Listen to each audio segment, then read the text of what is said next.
जय हिंद साथियों, पिछले कक्षा में हम लोगों ने हिस्ट्री के मोस्ट इम्पॉर्टेंट क्वेश्चन को देखा है। आज फिजिक्स के महा वीवीआई क्वेश्चन को देखने वाले हैं। साथियों, हिस्ट्री के जिस तरीके से आप लोगों ने हिस्ट्री के वीडियो को आप लोगों ने जिस प्रकार से अच्छा रिस्पॉन्स दिया है, इससे पता चलता है कि आप लोग भी पढ़ने के लिए बहुत ही ज़्यादा व्याकुल है और आप लोग अच्छे अच्छे क्लास अच्छे क्वेश्चन को खोज कर आप लोग पढ़ना भी पसंद करते हैं। साथियों, आज आप लोगों को मोस्ट वीवीआई जो कि पेड कोर्स में पढ़ाया जाता है, वो सभी क्वेश्चन आज आप लोगों को मैं देने वाला हूं, जो कि फिजिक्स के महा वीवीआई है। इसका 4 एपिसोड आप लोगों को मैं देने वाला हूं।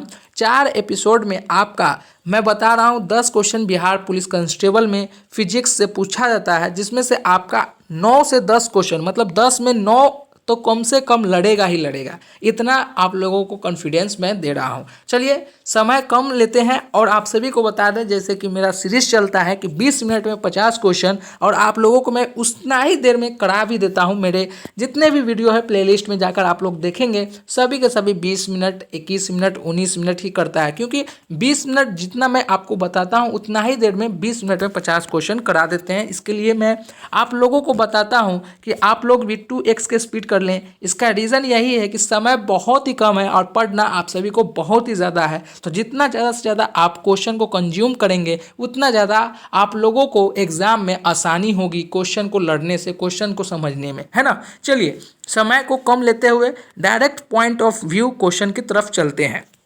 थोड़ा सा जूम आउट कर दे ताकि आप सभी छात्रों को काफ़ी अच्छे से समझ में आए, दिखाई दे, है ना। चलिए, अगला प्रश्न सवाल नंबर 1 से स्टार्ट करते हैं और आप लोग अच्छे से देंगे। और एक चीज़ और बता दें, क्योंकि वीडियो स्टार्ट हो रखी है, तो वैसे स्टूडेंट जिनका क्वेश्चन जो है लगातार गलती हो जाता है, तो वो वीडियो को स्किप कर देते हैं। तो आप सभी से विनम्र निवेदन यह है कि वैसे स्टूडेंट जिनको क्वेश्चन गलत हो जा रहा है, तो आप अच्छे से पढ़ें। आपकी क्वेश्चन जो है पकड़ नहीं आ रहा है, इसलिए आपसे गलत हो रही है, तो यहाँ पर आप लोग करें। क्योंकि अगर इस प्रकार से आप भागेंगे तो आप लोगों का जो है बिहार पुलिस कांस्टेबल का एग्ज़ाम अच्छे से नहीं हो पाएगा।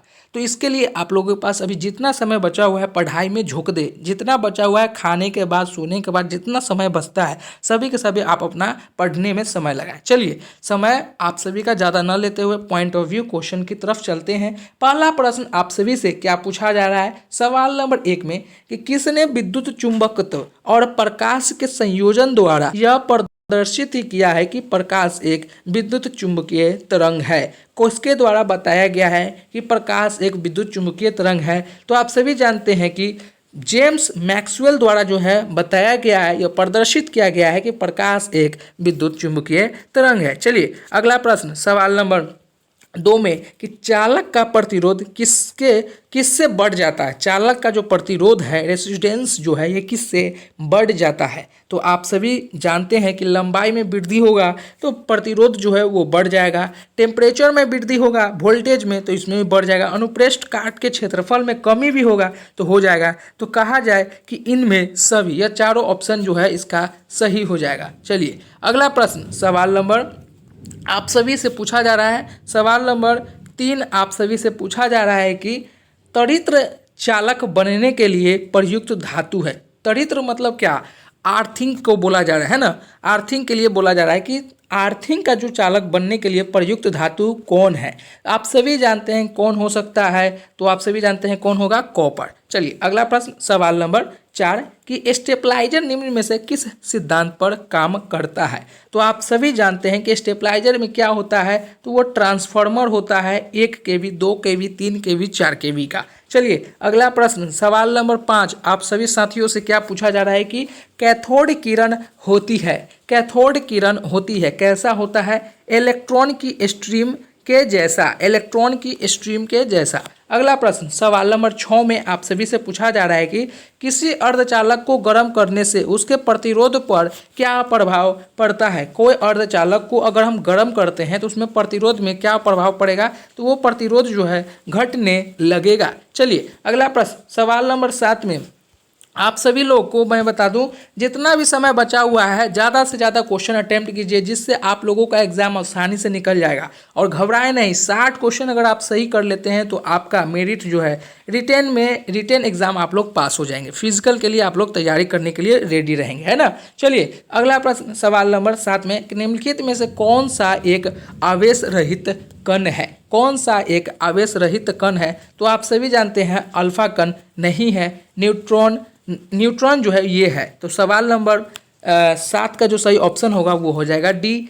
अगला प्रश्न सवाल नंबर 8, आप सभी छात्रों से क्या पूछा जा रहा है कि स्यूज के बाहरी आवरण को स्यूज के बाहरी आवरण को बनाने में किस बहुलक का उपयोग हम लोग करते हैं? कौन से बहुलक का उपयोग करते हैं? तो वेकेलाइट किस चीज़ से बना होता है? आप सभी जानते हैं प्लास्टिक से। किस चीज़ से? प्लास्टिक से। चलिए अगला प्रश्न सवाल नंबर वेकेलाइट प्लास्टिक। सवाल नंबर 9 में आप सभी विद्यार्थियों से क्या पूछा जा रहा है?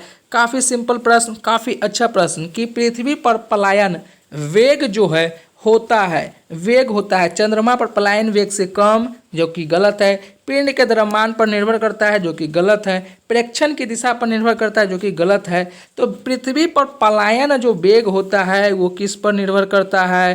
तो आप सभी जानते हैं उसके ऊंचाई पर निर्भर करता है जहां से वस्तु को प्रक्षेपित किया जाता है। चलिए अगला प्रश्न सवाल नंबर 10 में आप सभी छात्रों से क्या पूछा जा रहा है कि सूर्य की किरण किस प्रक्रिया द्वारा पृथ्वी पर पहुंचती है? तो आप सभी जानते हैं कि सूर्य का जो किरण जो है वो विकिरण प्रक्रिया द्वारा पहुंचती है। तो सवाल नंबर 10 का जो सही ऑप्शन हो जाएगा वो ऑप्शन ए हो जाएगा। चलिए अगला प्रश्न सवाल नंबर 11, आप सभी छात्रों से क्या पूछा जा रहा है कि आप सभी से कि हवा में घूमती हुई क्रिकेट गेंद के स्विंग को किस आधार पर हम समझ सकते हैं?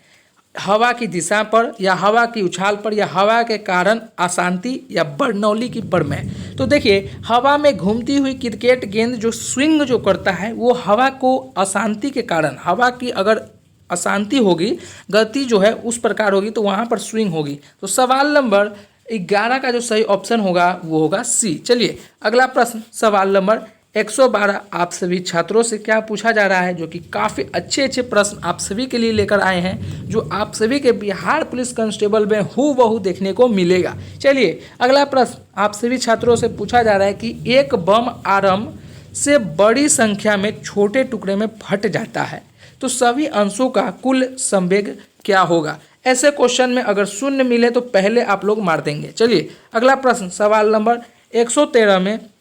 नंबर 13 में कि वेग समय ग्राफ का ढाल निरूपित करता है। वेग समय ग्राफ जो ढाल जो है वो कौन निरूपित करता है? तो आप सभी जानते हैं कौन निरूपित करता है, तो वो करता है त्वरण। कौन करता है? त्वरण। चलिए अगला प्रश्न सवाल नंबर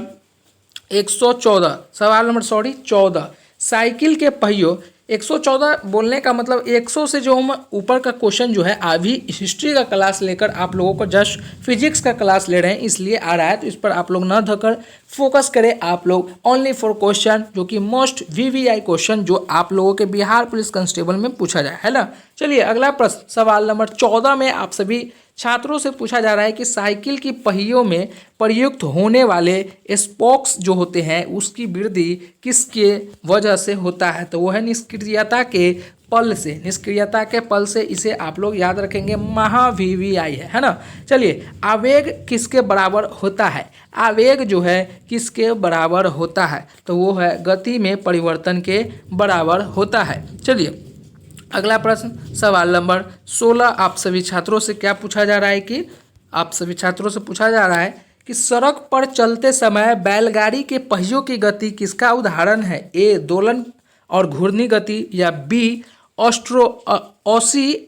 ऑसिलेटरी और ट्रांसलेटरी मोशन, या सी ट्रांसलेटरी और रेटरोरेटरी मोशन, या डी केवल अनुवादित। एक चीज़ आप लोगों को बता दें, देखिए अगर कोई भी चीज़ ऐसे करके आगे की ओर घूमे या पीछे की भी ओर घूम जाए, आगे और पीछे दोनों की ओर घूम सके, उसे हम ट्रांसलेटरी कहते हैं। ट्रांसलेटरी और रोटेटरी मोशन कहते हैं, है ना। अगर मान लीजिए हम लोग जो चलते हैं वो किस प्रकार का मोशन है, तो वो है ऑसिलेटरी मोशन। अगर मानव की गति पूछा जाए तो वो है ऑसिलेटरी, और अगर कोई पहिया की बात किया जाए तो वो होगा ट्रांसलेटरी। वो होगा ट्रांसलेटरी, वो पीछे भी जाएगा वो आगे भी जाएगा। तो सड़क पर चलते समय बैलगाड़ी की जो पहिया की गति होगा वो ट्रांसलेटरी और रोटेटरी मोशन होगा। तो सवाल नंबर 16 का जो सही ऑप्शन होगा वो ऑप्शन सी हो जाएगा। चलिए अगला प्रश्न सवाल नंबर 17 आप सभी छात्रों से क्या पूछा जा रहा है कि एक आदर्श गैस के अणुओं की औसत गतिज ऊर्जा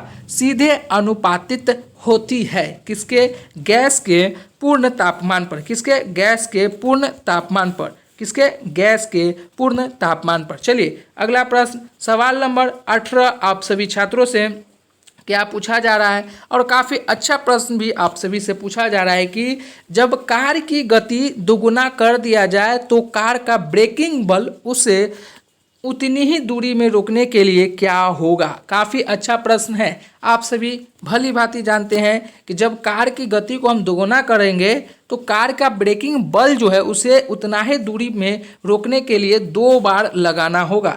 कितना बार? 2 बार लगाना होगा। चलिए अगला प्रश्न सवाल नंबर 19 यदि कोई वस्तु वृत्तीय पथ पर एक समान गति से चलती है तो उसकी गति को एक गति कहलाती है। क्या कहलाती है? तो वो जो है रफ्तार कहलाएगा। वो क्या कहलाएगा? रफ्तार कहलाएगा। चलिए अगला प्रश्न सवाल नंबर 20 की ओर चलते हैं, जो कि अब हमारे पास 9 मिनट टाइम बचा हुआ है। 11 मिनट हम लोगों ने ख़त्म कर लिया है 20 क्वेश्चन में, और 9 मिनट में हम लोग 30 क्वेश्चन को देखेंगे। तो थोड़ा सा और फास्ट हम लोग करेंगे, क्योंकि आप लोगों को मैंने बताया कि 20 मिनट में आप लोगों का 50 क्वेश्चन करने वाले हैं। चलिए चंद्रमा पर ले जाने पर एक पेंडुलम की समय अवधि क्या है? समय अवधि क्या है? तो वो है बढ़ती जा रही है। समय अवधि जो है वो बढ़ती जा रही है। सवाल नंबर 21 कक्षा में अंतरिक्ष यान में भारहीनता की अनुभूति का कारण क्या है? भारहीनता का अनुभूति का कारण क्या है?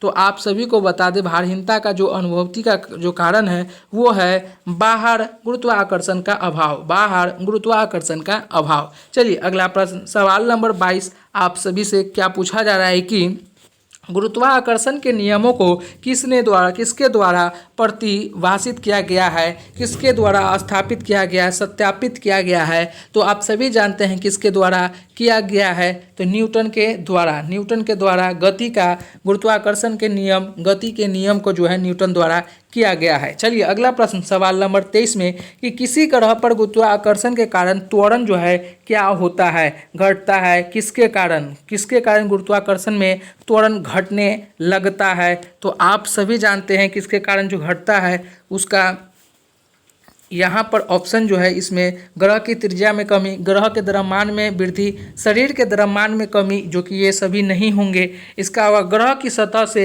ऊंचाई में वृद्धि के कारण जो है इसका गुरुत्वाकर्षण का त्वरण जो है वो घटने लगता है। चलिए अगला प्रश्न सवाल नंबर 24 में हम लोग चलते हैं कि न्यूटन के गुरुत्वाकर्षण के नियमों के अनुसार 2 पिंडों के बीच में बल लगते हैं। कैसा बल लगता है? तो उसके द्रव्यमान के उत्पाद के सीधा समानुपाती लगता है। 1 मिनट देख लीजिए। न्यूटन के गुरुत्वाकर्षण के नियमों के अनुसार 2 पिंडों के बीच बल उनके द्रव्यमान के उत्पाद के सीधे आनुपातिक लगती है। तो सवाल नंबर 24 का जो सही ऑप्शन हो जाएगा वो ऑप्शन क्या हो जाएगा? वो ऑप्शन ए हो जाएगा। चलिए अगला प्रश्न सवाल नंबर 25 पृथ्वी पर वायुमंडलीय वायु की उपस्थिति का कारण क्या है?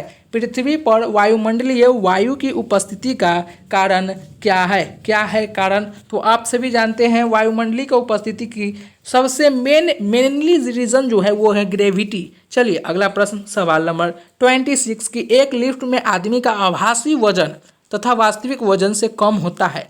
ऐसा क्यों होता है? तो ऐसा क्यों? क्योंकि जब लिफ्ट त्वरण के साथ नीचे जा रही होती है तो आभासी वजन जो है वास्तविक वजन से कम होता है। तो सवाल नंबर 26 का जो सही ऑप्शन होगा वो ऑप्शन ए हो जाएगा। चलिए अगला प्रश्न सवाल नंबर 27 की ओर चलते हैं, और बहुत ही कम क्वेश्चन बचा हुआ है।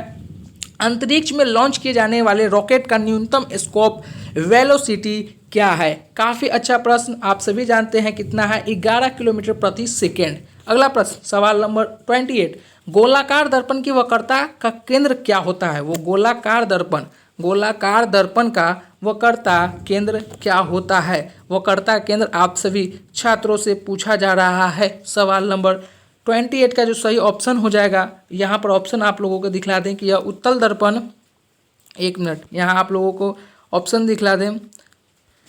यह उत्तल दर्पण के मुख्य अक्ष पर एक ऐसा बिंदु है जिससे प्रकाश की किरण आ रही प्रतीत होती है, जो कि ये गलत है। यह उस खोखले गोले का वह केंद्र है जिसका गोलाकार दर्पण का एक भाग होता है, जो कि ये सही है। सवाल नंबर 28 का जो सही ऑप्शन हो जाएगा वो ऑप्शन बी हो जाएगा। चलिए अगला प्रश्न, सवाल नंबर 29 में कौन सा ऑप्शन सही होगा ये आप लोगों को देखना है।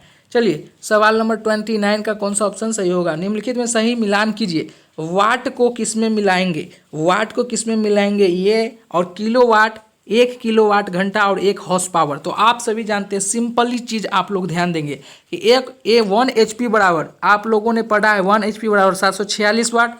तो पहले मिला दीजिए 4 को डी में, कोई है जो 4 के डी में है, तो एक है ए और एक है ऑप्शन डी, एक है ए ऑप्शन, एक है डी ऑप्शन। उसके बाद आप लोग काफ़ी अच्छे से जानते हैं क्या कि किलोवाट होता है, किलोवाट क्या होता है, तो आप सभी जानते हैं कि 1000 वाट होता है। तो एक बार फिर मिलाएंगे कि 2 का जो है सी है, तो 2 का भी सी है, जो कि 2 का बी में नहीं है, डी में नहीं है, ए में है। तो ये ऑप्शन आपका राइट हो जाएगा। देखिए सही सुमेलन जब करने के लिए ऑप्शन दिया जाए तो 4 के 4 आप लोगों को याद भी नहीं रहे, जो याद रहे 1 से 2 चीज़ याद रहे और ऑप्शन में आप लोग मैच करेंगे, जो आपका सही होगा उसको पकड़ के एकदम रगड़ देना है ना। चलिए अगला प्रश्न, सवाल नंबर 30। समय काफ़ी कम है, समय काफ़ी कम है ना। चलिए, एक गोलीय दर्पण के परावर्तीय पृष्ठ के मध्य एक बिंदु होता है जिसके हम क्या कहते हैं, उसे हम पोल कहते हैं। दर्पण की वक्रता जो ये होता है, यहाँ पर जो एक बिंदु होती है उसे ही हम पोल कहते हैं। चलिए सवाल नंबर 31, पृथ्वी की सतह पर गुरुत्वाकर्षण के कारण त्वरण का मान क्या होता है, त्वरण का मान क्या होता है। चलिए यहाँ पर ऑप्शन, पृथ्वी की सतह पर गुरुत्वाकर्षण का कारण त्वरण का मान होता है 10.8 मीटर प्रति सेकेंड, 9.8 सेंटीमीटर प्रति वर्ग सेकेंड, या 9.6 9.6 सेंटीमीटर प्रति वर्ग सेकेंड, या 9.8 मीटर प्रति सेकेंड। तो देखिए पृथ्वी की सतह पर गुरुत्वाकर्षण के जो कारण त्वरण का मान होता है वो मान होता है 9.8 मीटर प्रति वर्ग सेकेंड। चलिए अगला प्रश्न, सवाल नंबर 32 आप सभी छात्रों से क्या पूछ रहा है कि प्रकाश का क्वांटम सिद्धांत किसके द्वारा प्रदान किया गया है। तो देखिए क्वांटम जी आप बोले, आइंस्टाइन तो आप सभी जानते हैं, न्यूटन जानते हैं गति का, फैराडे भी जान रहे हैं, प्लांक जो है प्रकाश का क्वांटम में होता है। चलिए अगला प्रश्न, सवाल नंबर 33, काफ़ी इंपॉर्टेंट क्वेश्चन है। बर्फ पानी पर तैरती है, इसका क्या रीज़न है। बर्फ पानी पर तैरता है, इसका क्या रीज़न है। पानी के समान होता है, पानी से अधिक होता है, या पानी से कम होता है। देखिए पानी, अगर बर्फ जो है पानी में अगर तैरेगी तो ऑब्वियसली बात है कि पानी से कम होगा बर्फ, तब ना तैरेगा। सवाल नंबर 33 का जो सही ऑप्शन हो जाएगा वो ऑप्शन डी हो जाएगा। चलिए अगला प्रश्न, सवाल नंबर 34 देखते हैं क्या आप सभी साथियों से पूछा जा रहा है।